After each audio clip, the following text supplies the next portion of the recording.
stop soft selling. I don't know why, but everyone wants to do that. Some of them don't even think they're doing it, bro. Yeah. You know, there's people out there doing it right now. They're like, what's soft close? For sure. And they're literally doing it every day. So a soft close is like, hey, let's just see if we can get you approved. I hate that, dude. I'm like, why would you do that? You do understand you're going to have to get their bank account information for you to get paid, right? What up, y'all? John Wetmore back with another episode of the Insurance Insiders Podcast. Got my dude, Austin Jones, First Class Agency. Doing big things in the space, selling a bunch, making noise in the industry, and just a good dude, man. Appreciate you getting on, bro.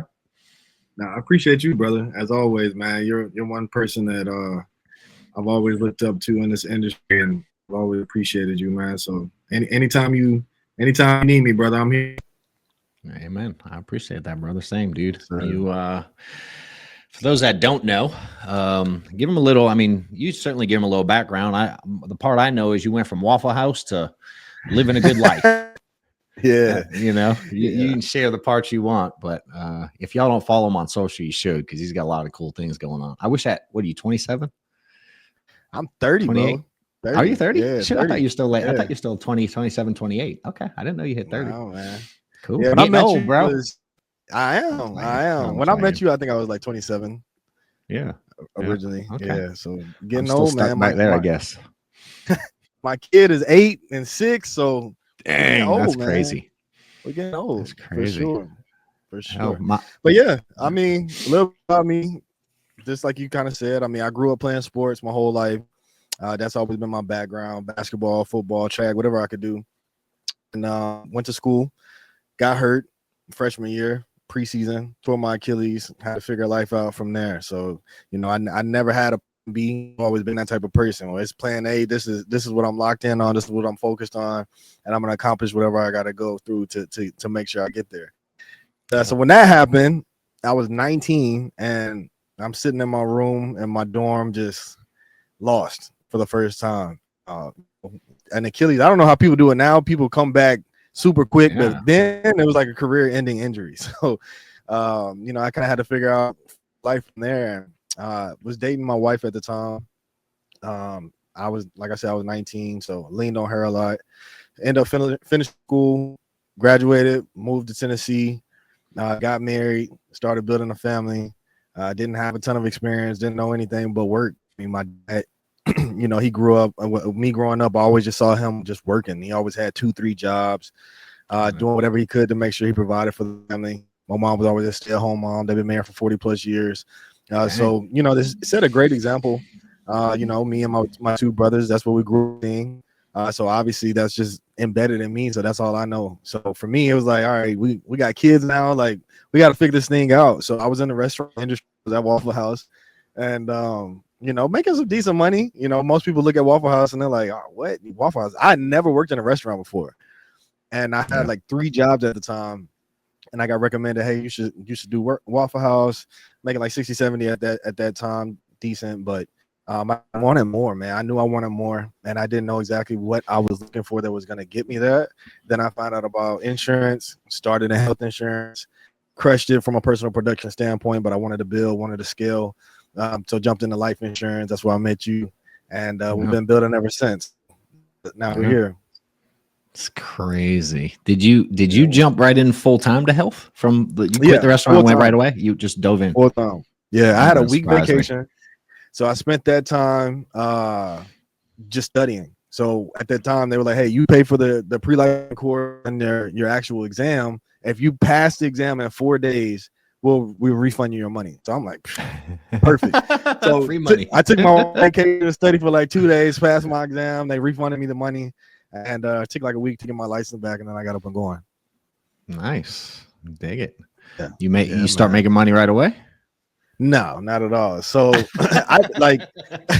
I'm one of those people, especially then. Like, I was just like, show me what to do and I'll do it. I didn't ask many questions. Didn't even really know what I was signing up for. Like, my interview, I went in thinking that I was going to be a pharmaceutical rep. Because you know how the ads are. Yeah, I had no idea. You know how the ads are. They make it sound like everything else. Yeah. I'm like, oh, okay. I'm selling like medical equipment, I guess. I don't know. So I show up. This is a huge room of people. I'm like, dude, what is this? I'm the only one in a suit.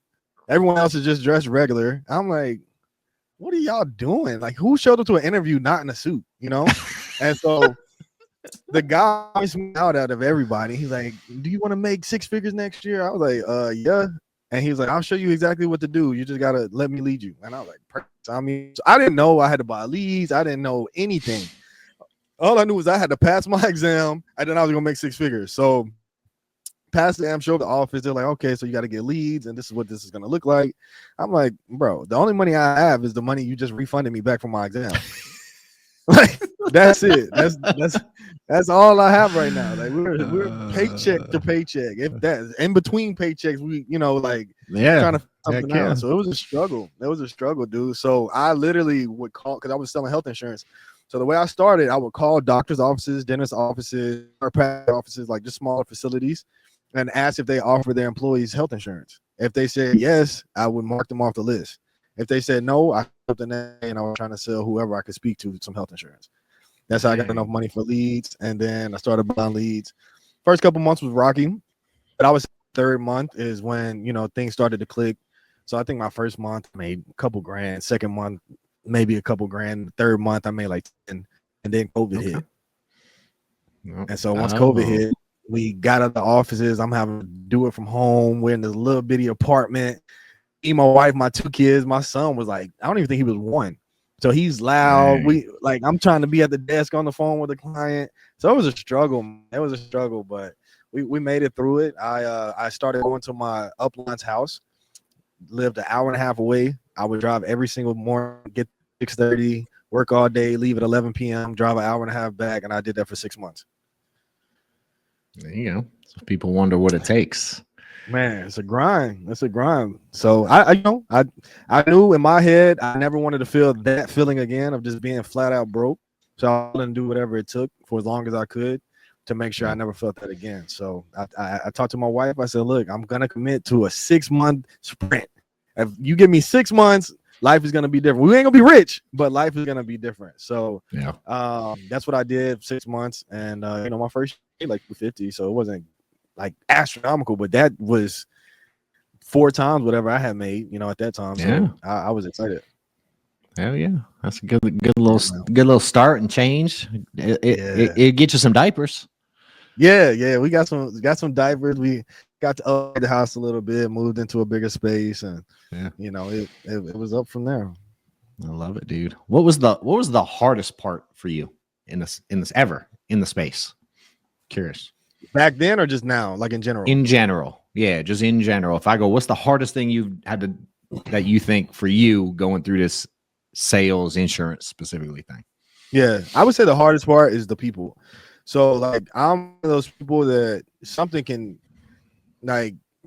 happen, and I've gotten to the point to where I kind of get through stuff and just keep pushing. Like literally right before I got on this call, I just got a text message that somebody in my staff is having to quit because has cancer. They have some personal issues going on. Like, so obviously most people are gonna be like, dude, John, I can't do this. Like, I got 100%. I'm just that type of person. Like, all right, we're gonna figure it out. Like, I'm gonna continue to keep doing what I gotta do. I'm praying for you and your family, and we're just gonna keep rocking no matter what. So I'm that type of person. Most people are not. So just understanding how to get through to people. Everyone's different. It's similar to you. When I heard your story, like you try to in the beginning, you just try to what motivates you and what pushes you. You try to instill that into them. Like, dude, you got to go hard. Like you got to get through it. And then realizing like most people that that doesn't push them. That doesn't motivate them. That if anything, that pushes them away. So figuring out how to understand people and get to know like what motivates them, what pushes them, understanding their why, and then getting from that point to I can't want this more than you. Like one of the things you said that has always stuck with me is I will quit on you before you will ever quit on me. I didn't understand that. So I'm like stressing myself out, bro. Like just up at night, can't sleep because I want it so bad for people and they don't want that bad. And so just realizing, bro, like getting people's goals and meeting them where they're at. Like you tell me that I can hold you accountable. I'm going to hold you accountable to what your goals are, not what my goals are. And then if you decide that you're not going to show up, dude, you quit on yourself. I'm not quitting on you. I'm not allow you to quit on me. I'm gonna quit on you before you quit on me. So just understanding that, because I'm just a team player, dude. I really want people to win. That's what pushes me. That, you know, the bad things that I've dealt with in life and in business, that's what always has kept me afloat and just keep going. It's just getting that new blood, continue to give people an opportunity. You know, these new people, they're looking for the same opportunity that I was looking for when I started. So now 100%. that I've made good money and I've been able to become who I am, that is an opportunity for them. So I was just coming with the same energy every day, trying to do the best for people.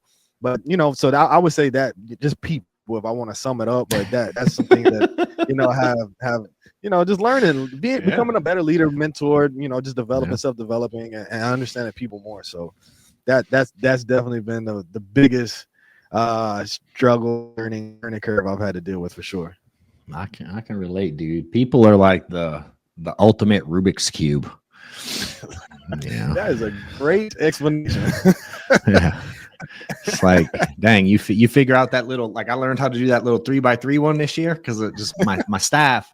So I bought one for Amanda, who obviously you've met, right? Because I told her one day she was complicated like a Rubik's Cube, so I bought her one because I couldn't figure out how to solve one, and I was joking with her, telling her I couldn't solve her, I couldn't figure her out. So I bought her one and it just sat in the office. It was just like a joke, right? And then she started messing with it a little bit, and she could do little patterns, but she couldn't solve it.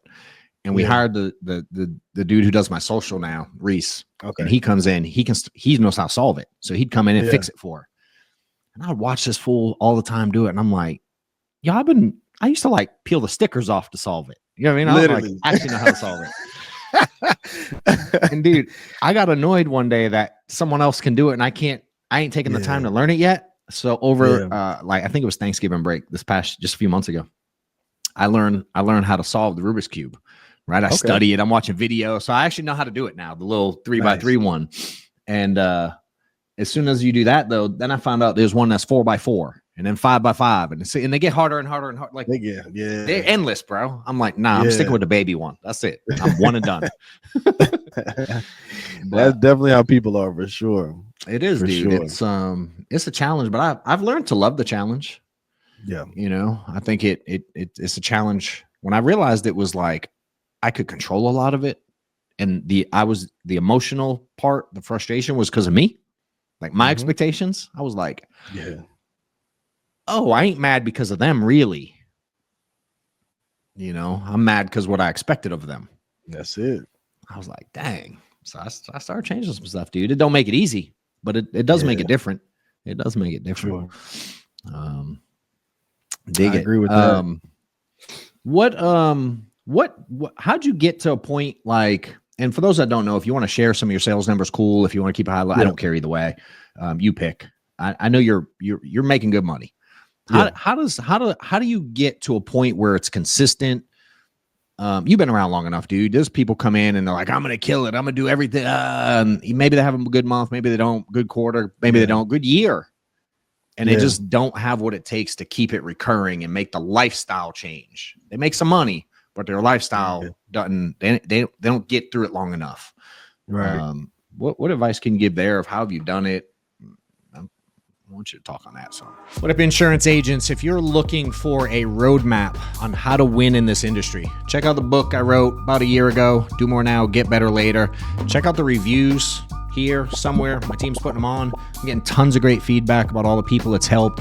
Appreciate those of y'all that have bought it. Appreciate all the reviews that are going out. If you're new to following me or the industry, check out the book and get it in your hands now.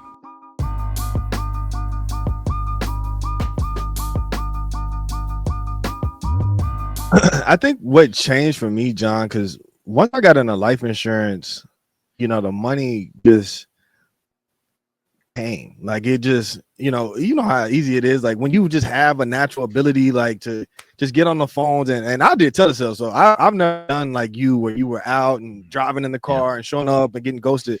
So I've always just done, 100% telesales. So for me, there's nothing hard about what we do. Like if we're just being quite frank, which is why I respect you so much. Cause I'm like, this dude is like taking what I think and just telling people there's nothing hard about what we do. Like people have way harder jobs. Yeah. People are in the military in books. It's not that. Like get it, emotional. It may take you up and down and all that, but what we do is physically not actually hard. So understanding for me, because it was very simple and easy to get the money, it was now how can I make this sustainable? How can I keep this going? How can I continue to keep this thing going up? And so I had to get really good at just duplicating myself, for one, right? And I also had to stop associating success with money, and I had to associate success with how many people I'm able to help. But once I did that paradigm shift to where it's not so much just focused on the money is now a byproduct of how many people I help. That's really what helped me to gain the consistency to just keep it going day in and day out, because I understood this is a team effort. I can only on my own. Let's say I can go out and do 60, 70 grand per month off my own pen. I've done it before. Do I want to do that for 5 years though? No. So I'm going to have to show a lot of people how to do this thing so I can now make 60, 70, 80 plus. You know, it's like that. I understood that. So day one, I always recruited. I always recruited and sold. I always was a top producer and building the same, because I always understood the long-term goal. And so for me, just trying to duplicate that in as many people as possible, but ultimately just genuine caring. I think if you just genuinely care about people, that money's just gonna come. And so I just don't focus on the money. I understand that the people that solve the biggest problems and add the most value to the marketplace are gonna make the most amount of income. So how can I self-develop enough to truly help and be the leader for these people they deserve, and ultimately just genuinely care about them and their success, and I'll get the money just as a byproduct. Yeah, it's fire, dude. It's a pretty simple concept. You know, we rate a lot in my office because I can be pretty simple about stuff too. And I'm like, we just call it give a shit level. Like, that's how I look at everyone I work with. It's like, what's your level? Because if yours is low, I'm out. You know what I mean? Like, if it's become easy. And I think when you really do, again, I might not be like the most empathetic person to situations, but I actually want people to win a lot. Yeah. You know, and that made it easy. I was like, dude, I got a lot of people around me winning. This is fun. Because I saw the joy that other got out of teaching me how to make money. I was like, yo, they're more fired up. When I got a house, I don't know, the first one like 6, 7, 8 years ago, whatever it was. People around me were like way more excited than I was. I was like, what the hell? I want that feeling. You know? Exactly. It's been fun, dude. So I want to go to the telesales thing for a minute, because I didn't realize you didn't ever do in-home. I didn't know that. I thought you had done both. Never. Interesting. What's your perspective, man? I'm curious, because you're like, it's easy, but then you hear people that can't figure it out. You know what I mean? And like, I don't know. How do you, I don't want to word it. Like, how do you go about teaching it in a way that telesales is easy? And what I hear is like, it's harder to build trust. You have to have more leads, make more phone calls. People can't figure out how to transition from like, hey, I'm calling you about this to like, let's do business right now and get banking and social. I think a lot of people overcomplicate that stuff. Yeah. So I'd love to just hear your perspective on it, dude. And how does one go about making it easy? Like, what are the steps you take? I think number one, like right? You know your numbers. So that's one thing that I remember in the beginning learning was, okay, he keeps saying like, know your numbers. Like, I got to figure out my numbers. And so once I figured out the numbers, now I can show those numbers as to goals and targets that you need to hit. So that's the first thing. These are the numbers, because this is what I think, John. Most people that come into this business, they've never worked for themselves. They've never been 1099. They've never been entrepreneurs. Majority of people, some people, majority of people. So we try to force that on them from day one. Hey, you're an employee, but now you're an entrepreneur. Go figure this thing out. Yep. Understand these, investing, understand this, understand that. Like, even though, like, I know you, like with your interview, I remember you always say, like, I try to like turn people away during the interview process. Like, I almost want you to turn me down. And when you can still want it, then I know you're a good hire. So for me, know that, that's the way you should interview. I also want to make this as dummy proof as you as possible, because when you go work at McDonald's, you get a handbook that says do this, show this time. This is how you do your job. So for us, that's the biggest thing. So just making sure that you have every single thing that you need when it comes to knowing your numbers, knowing the systems, knowing the script.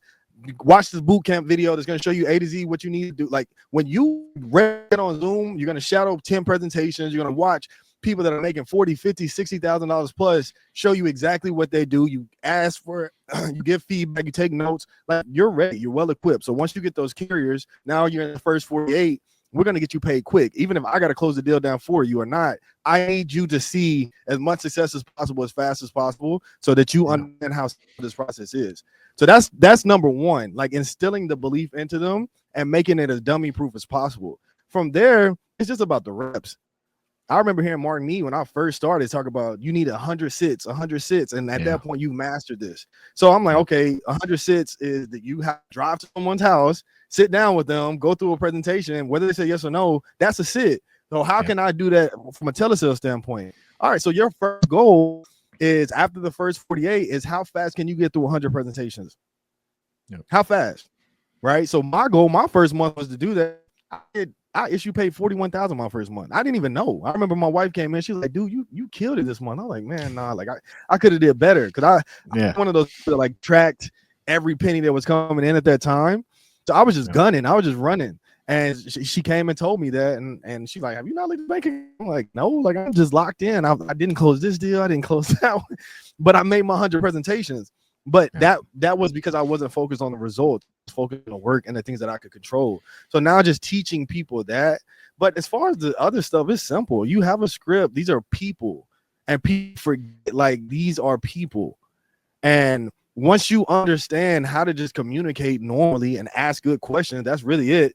Ask a question. People will show you how to sell them. Prep them. Help them understand, like, hey, this is the way the process is going to be. Reason they don't give you social or banking is because they didn't know they needed to, or you soft close them. So I mean, let's talk about that. Let's talk about that soft close. Let's go there. You know what I mean? Like, I want to hear this. Yeah, bro. Like there's so much sales psychology that we can go through, but at the end of the day, I'm trying to just keep it simple. But yeah, soft closing. I literally am in the office with these guys right now, and they're brand new to the industry. They don't have a ton of success, and I mean, just the second week. But they're grinders. They're grinding all day, every day. They like, dude, I'll drive 2.5 hours just to come to the office with you every day, like whatever. I'm like, yeah, pull up. I got one man in my house, and he comes to the office. And yeah, bro, I just like seeing people win. So he's in here and the presentation. The goal is 5 presentations a day, and they're both killing it. And the first guy, he did like $5-7 grand his first week off a couple deals. Died it. The other guy, he didn't make a sale. But he had a lot of presentations, a lot of high activity. Second week, he's starting to make the sales. The other guy's not. So now they're like pitter pattering. But at the end of the week, you know, we do a review and we talk about the week. And I'm like, there's 4 things that you guys need to work on. So they're doing street mortgage protection. So I start going through them. But the last one is stop soft selling. I don't know why, but everyone wants to do that. Everyone wants clarify to say, for those that don't know. You give them some examples. Some of them don't even think they're doing it, bro. Yeah, you know, there's people out there doing it right now. They're like, "What's soft close?" For sure, and they're literally doing it every day. 1000%. So a soft close is like, hey, let's just see if we can get you approved. I hate that shit, dude. I'm like, why would you do that? You do understand you're gonna have to get their bank account information for you to get paid, right? So why would you even proceed the conversation? But they're trying to avoid any type of confrontation. Yeah. But I'm like, if you do your job properly, there will be no confrontation. If I understand, and why I put this in our script, it's called I call it an upfront contract. Okay. If I ask you, hey, John, does this make sense financially as well as the benefit amount? Is there any reason at all why you would not submit an application today? What other reason out there would you not submit an app? There's not one. So as long as it makes sense financially as well as the benefit amount, there's no way they're not going to purchase. So at some point, you lost them somewhere, and that's what you got to figure out. But you should never have to soft sell. So I'm always on them about stop soft closing. Like that is what's hurting you. Yeah. I'd rather you just tell me no, or it just doesn't make sense, or you can't get approved, or like. But don't go into an application thinking we're just gonna see if you approved. Now you're giving yourself another objection that you have to get over. That doesn't make sense. But naturally, that's what people do. I'm okay with confrontation. I'm okay. John tells me it seems more confrontational the other way. Exactly, because now we're going. Now you got to flip I'm trying to convince you on why it's lying. Yeah, correct. But so it's so. Who backwards, teaches this shit? I'm like, nobody, no, and that's the thing. No one teaches. They just naturally do it. Yeah. They just everyone just naturally does it. They just naturally say, "Well, let's just see if we can get your." I'm like, no, bro. Like, well, AJ, didn't we hear you say that? No, this is what I say.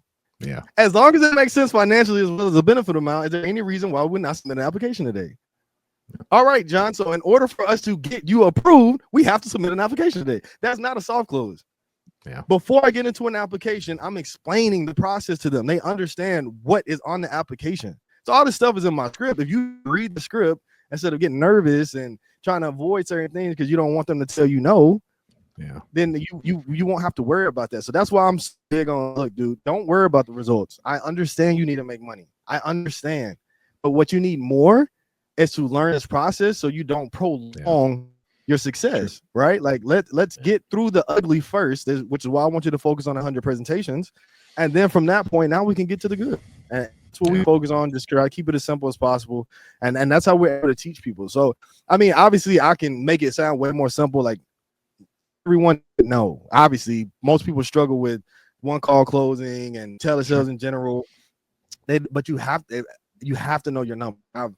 We're tons of different types of quality of leads and all that stuff. It is what it is. At the end of the day, this is a person. You get really good at asking questions. They're going to tell you how to sell them. You try to surprise them and make them think that you're going to just see if they can get approved. They know what the process looks like. They're going to give you their social. They're going to give you the banking. And as long as they can afford it, they're going to pay for it every single month. It's that simple.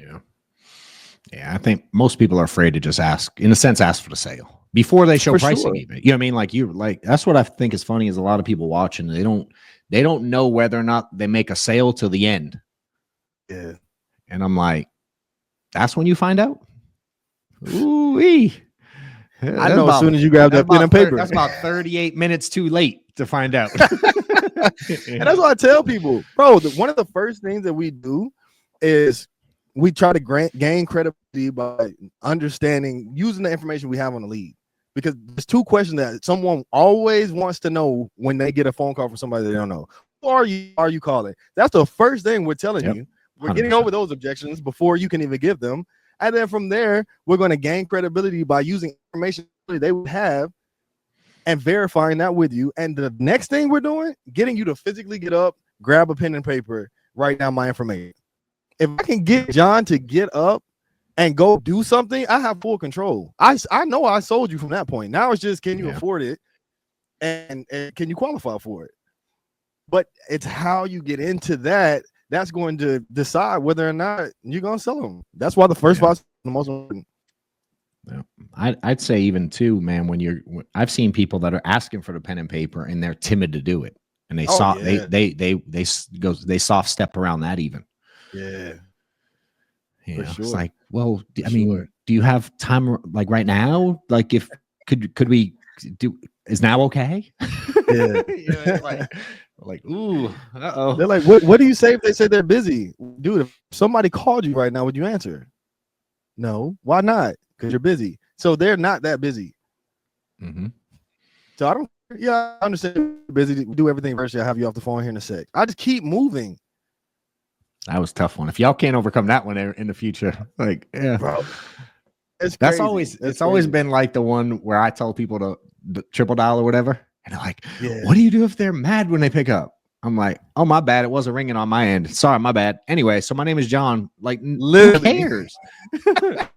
I'm like, you can't overcome that one. Yeah, but that's the hard part, John. Like, I think because of our personalities, it's okay. Like, that doesn't bother us. Yeah. But most people are not like that. So how can I instill my belief in how I am and how important these products are and why you just need to just keep pushing, even if it makes you uncomfortable, into you. And that's the biggest struggle that I think most people have. Yeah. It is tough, man, to give people something you have internal. It's tough, man. It's and that's what makes a difference, I think, between a lot of players that build something big and those that get stuck. Yeah, you know, as they struggle with that. Dig it, dude. Just a kick in the ass. You know, I love John Wetmore for that. So yeah, great event.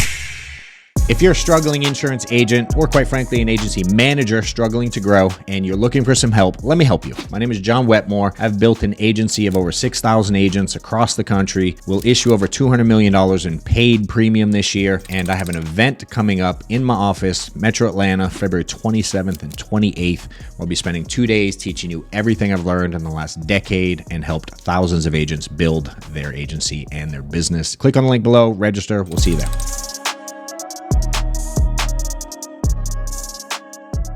What do you think? Where do you think, besides those two things, is there a major place? Let's say someone knows their numbers, and let's say that they have the script, right? Mm-hmm. Maybe they've looked at it. Maybe they ain't done it for ever, but they got it. Yeah. You know what I mean? They're somewhat coachable. Where do you see most people go wrong? You know what I mean? Like they're putting in the numbers, they're putting in some work, and their results suck, dude. Yeah. So for us, I have this thing.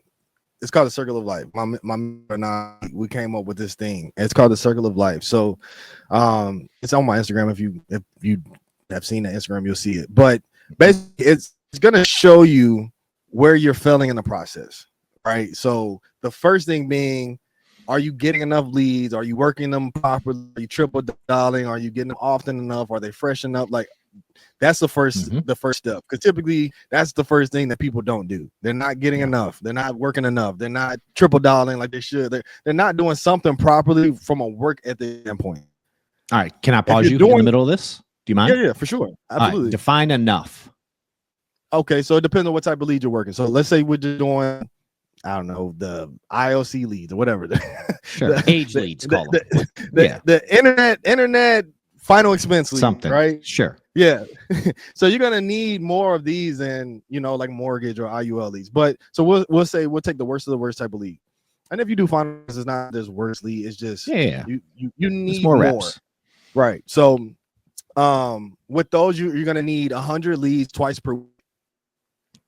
100 leads twice per week. So you need 100 on Sunday, work those Monday, Tuesday, and Wednesday. Get 100 on Wednesday, work those Thursday, Friday, Saturday, and if you Sundays.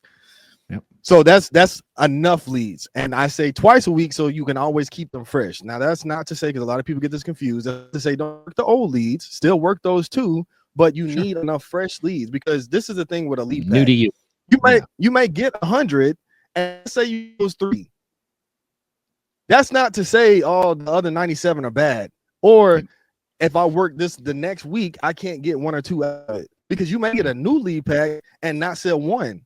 But you still sold another 2 from the old lead pack, and that if we do the number, that may for the new pack that you didn't sell anything from. So get enough fresh ones just in case something happens and you didn't make enough sales from the original lead pack, new lead pack, to keep the consistent cash flow coming in. So that way you can continue to keep investing. Because if you don't make the money, now you can't get the leads, and now you got a business. That's your business, right? So that's the most important thing, is getting enough leads, working them properly, triple dialing them like you're supposed to, just making sure you have enough of those. So the next thing is, if you have enough leads, you're working them properly, you're doing all the things you need to do, is the presentations, right? So when it comes to presentations, we do 2 dial sessions a day, right? 2 dial sessions a day. So minimal, at least 2, maybe 3. But from 8 till 11, maybe 1. From 2 to 5, maybe the second one. Maybe have 1 to 2. We do trainings from 1 to 2 every day. From 11 to 1, maybe you take a gym break and you eat your lunch, whatever. So 8 to 11, 11 to 1 break, 1 to 2 training, 2 to 5. That's a good schedule, right? That's not even more than a normal job. Still.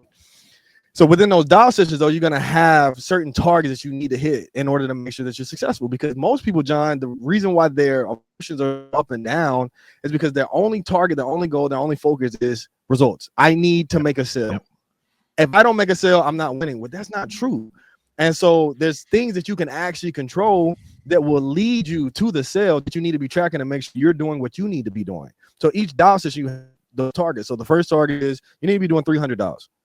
$300. You need to be making $600 a day if you're doing final expense leads. So in each session, 300. Each session, 300. Exactly. Yep. Love it. Exactly. Love Yep. it. So from 8 to 11, 300, 2 to 5, 300, right? That's an hour, $100 per hour. You have any type of CRM, that's very easy to do. And if no one's picking up, you're not getting no presentations, you should be making $100 in an hour. And the reason why is that's showing me that you are working enough. It's not a work ethic thing, because the one thing I can't teach you is work ethic. Yeah. That's the one thing, right? If you're showing up, you're working like you're supposed to, from that point, now we can cook, right? So the next thing is going to be presentations. You need to be doing at least 2 presentations per dollar, and you don't make a sale. You may not do $300 because you did 2 presentations, and that's fine. Yep. I can show you how to turn those presentations into sales. If you have the activity, I can show you how to turn those into presentations. 2 presentations per, so 4 to 5 a day is the goal. And then lastly, a sale. So if you do any of these 3 things, then you hit your target. So even if you didn't make a sale, if you did 2 presentations in that dollar session, you won that dollar session. Or you did 300, you won that dollar session. So that's the thing that I have everyone track each dollar session that's going to help you to see, am I doing what I'm supposed to be doing? So like you said, maybe they do have the number, they're doing everything they're supposed to, they're getting the leads. Well, what's the last thing? The next thing is getting approval on the spot, right? Not letting stuff go to underwriting, getting approved on the spot, because that happens a lot too. People would just put in the sale, it's in underwriting. Obviously, we all know if it goes to underwriting, 9 times out of 10 is not getting approved. Then you have to get them back on the phone. That's highly unlikely. Now you just didn't do anything. So what people don't equate for is the numbers. Okay, I spent on this lead, I spent time on this lead, I put this sale in, I'm not getting paid. I just lost all that, and I never will get it back. So now they're not as profitable as they want to be, and they don't understand why. Well, it's because you're not accounting for, you got a chargeback here. You're not accounting for the fact that you spent $100 on leads and you thought you were going to make 1,000, but you didn't. So now that chargeback plus the 600 put you in that much of a negative, not just chargeback. People just don't understand the numbers. And on top of that is not only getting them approved on the spot and not letting it go through underwriting, but getting them to start as possible. Because you push it out 30 days like most of you will do. Because you when would you like to pay, AJ? Yeah, exactly. And I'm saying, so this is how we do it. So when I get to the banking information, first off, they already know what we're doing. So few little finesse things that I get to the people. So we get to banking. The first thing I'm gonna say is, all right, perfect. So as far as the banking information goes, that's going to be the next step. So as you know, all the different insurance companies and the banks, they actually work together. So who do you currently bank with? That way I put this in the information, your information, and then it's going to populate for me. And so they come back and they say Bank of America. I'll say, okay, perfect. Like I said, all the insurance companies and the banks, they do work together. So I put that information in the system. I just need you to verify the routing number for me when you get a second. We're going to go to Google. We're going to Google their routing number. I'm imagining you got that set up in this state. Is that correct? Perfect. Okay, perfect. Let me know when you're ready. I'm ready. I read off the routing number. Correct me if I'm wrong, but what populated for me is da da da da da da da. Is that correct? Yeah. Yes. Go ahead with your account number. They give me the account. I need that first. I want routing and account before we talk about a start date. Because if we start talking about start date and I get hung up on start date, you may not want to give me your bank account information. So I need that first. Sure. Now that I got that, okay, now we can talk start date. So what I say is, oh, perfect, John. So good news is we got the full approval. We got you started with some immediate coverage. So what that means to you is, God forbid you were to pass away as soon as we get off the phone, as long as first initial payment goes out, Miss Stephanie, she's going to get that death benefit and she's going to be good to go. Okay. So what that means for you is typically it's not going to reflect on your actual bank account for 1 to 3 business days, but the money's going to be in the account at that point. Correct. Yep. That's all I need to know. That's it.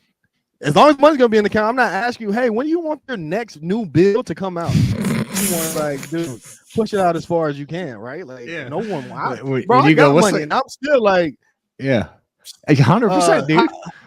Yep. I don't gotta pay for this right now. I don't want to pay for it. I'm willing and dealing, bro. Like I'm getting Airbnb arbitrage. I'm buying cars. I'm like, all right. So last person said they give me first 3 months. I don't have to worry about paying. You do that too, right? So it's always 100%. You want to push it out as far as you can. So with these people, it's just don't even get them in the mindset of the bill is going to come out tomorrow. It's as long as the money's going to be in the account. That's all that matters. They agree. Perfect. Then I move on. So getting that coverage to start immediately is huge because life happens. You push it out 30 days, they're on the way to work, they can't flat, or they haven't had insurance, they're 62, never had insurance for 62 years. Guess what? They're not going to pay for the life insurance. They're going to pay for their tires so they can keep paying for the rest of their bills, and they're going to cancel, and they're not getting paid. So if you do all those things properly, like you said, even if you're doing the numbers at some place, you're missing something. So that's typically where if someone is doing all the numbers that they're supposed to, they're pushing the start date out, not getting approvals and sitting stuff through underwriting, and they're not getting paid. So they're not getting the results for. Yeah. I would say too, dude, I think it clearly shows as the agent how little they value what they do if they're willing to ask how far out they want to place the first draft. You know what I mean? It's like, if you really believed in this, you wouldn't go there first. You know, and funny enough, those are all the same agents that don't have no damn insurance on themselves. Exactly. Well, the problem is the way that most of these insurance carriers used to be, they would pay you even though it's not starting for 30 days. Yeah. They got smart. Yeah. And they're like, no, And we ain't paying you till we get paid. Yeah. So before, it wasn't like that. So people didn't care. They were getting paid and it didn't matter. They weren't thinking about the fact that they get a chargeback.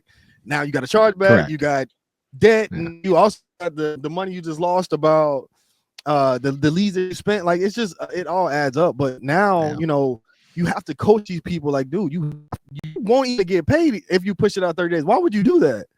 Because then you're gonna come ask me for leads, and I'm gonna tell you no, because you just wrote $3,000 last week of money. Oh, you didn't get paid because you sent everything through underwriting. I love it. I love it. This business is really simple. It is really simple. That's as simple as you make it. And I feel like naturally we're the type of people that we make things super simple, because I feel like you're probably like me. Like, I'm an athlete, like, I'm sports. You give me the playbook, you tell me the plays. I go out there. I don't want to think. I just go out and execute. Like, what are we out here doing? Like, I need to just be able to go in and have fun and enjoy myself. And I just treat business the same way. Whereas most people, they just overcomplicate stuff. They want to know every little thing about every little thing. And they get in too deep, and I was too late, and it took them 6 weeks to start. Now they're even more broke than they started when they came in. Or, it's just so many different things that will hurt you by just doing that compared to, let's just get to work. Yeah. How do you balance like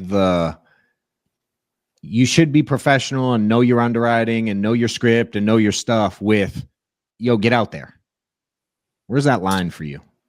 So for me, obviously it takes time to get the contracts back. So during that time, I want you to be a brainiac, learn everything that you can about everything. Products, call every carrier, learn about every product, whatever you want to do. Like, I'm going to give you things to be doing for homework. If you want to go the extra mile, great. When it's time to work, it's time to work. And the only reason why we're able to do that is because we have Zoom with multiple leaders that are here. You got multiple agents that are winning, and we can show you exactly what it looks like. So you can be on a call struggling, and I can either take the call over, I can type in the chat, tell you what to say, I can tell you to mute them, hey, say this. And now you're able to learn while on the job. But without that type of environment, it's going to be very difficult to do that. But that's why I just wanted to create that, so that when these agents come in, you can learn on the job. And now your success is going to come that much faster. And you can take the knowledge that I've had over the last 5+ years being in the industry and use it on yourself. And you sound extremely professional, like you've been doing this forever. You didn't need to learn that until now. You're asking me 6 weeks ago about, what if a client says this? What if we get a client on the phone and they don't say that? Like, let's get the client on the phone first, and then we'll worry about that. Yeah. But if you don't have, which is why I've been only a fan of telesales, and it's extremely easy to duplicate. I can have 1,000 people jump on my Zoom tomorrow, and nothing about my business will change. Correct. All of them will get trained. Everyone will get everything that they need. Compared to when you guys were going at home, it's like, dude, you may be able to take one person, bro, or your agents are calling you from the home as they're leaving. Yeah. I said exactly what you told me to do, John. It didn't work. Did you actually say what I told you to do, or did you not? But you can't know. Like, I can see it.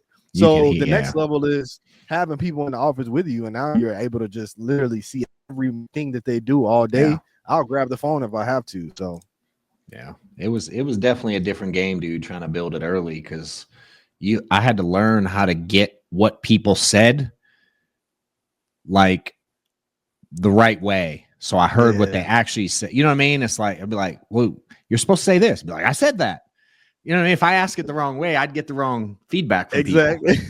And it was tough, dude. When I got out of the field, it was because I'd go to a house, I'd sit down, be at the kitchen table, doing my thing, and I'd miss like 6 calls of people sitting with clients at the same time. Yep.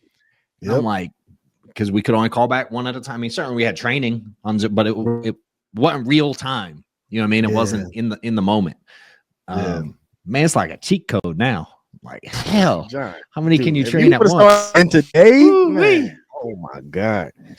Yeah. Oh my God. So that's, you know, for me, like I hear stories like that and I try to take the work ethic. I think you posted about it today. You said someone that was winning, they told you, why would you have to expect the same results as me, but have your work ethic? So for me, it's like, even though we have it technically easier, you know, I still want to use the same work ethic that you guys had to do it the way you did it and not take advantage of the fact that we can just do it from the comfort of our home, you know? Yeah. You ain't getting out of the work in this thing. I don't care what you sell. You ain't try. getting out of the work. They try. They do try. They do try. I agree with that. I just got to build my CRM and then it'll be like magic. Like, all right. Yeah. I ain't mad that you have a CRM, but I promise that ain't the magic. Yeah. Yeah. Nah, I love it. I love it. That's badass, dude. So what's next, man? What's where you headed to next? What are you trying to accomplish? Dude, I'm 5 years in.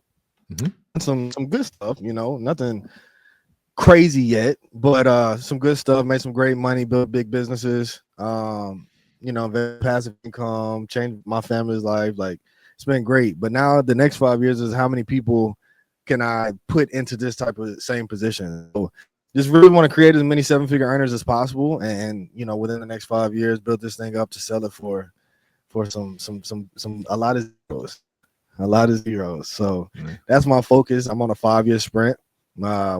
Every year I get with my staff, I create my goals for myself and then create the goals for the team and the staff, and as well as get with the leaders. And I'm like, dude, I've been doing this for 5 years now. Made some great money, made some good decisions, some bad decisions, learned a lot. But I want to go at this thing for another 5, be 35, and this thing for 100 plus. So now we're just doing the numbers, just trying to figure out, you know, the most creative ways to get there, and just keep building, man. Keep being a good person, keep growing, keep learning, and you know, keep building relationships with people, and that's really it. So whoever is looking to be on the same mission, that's what I'm looking for, because I promise you in 5 years I'm gonna do something that only a few done in the industry. So that's the goal.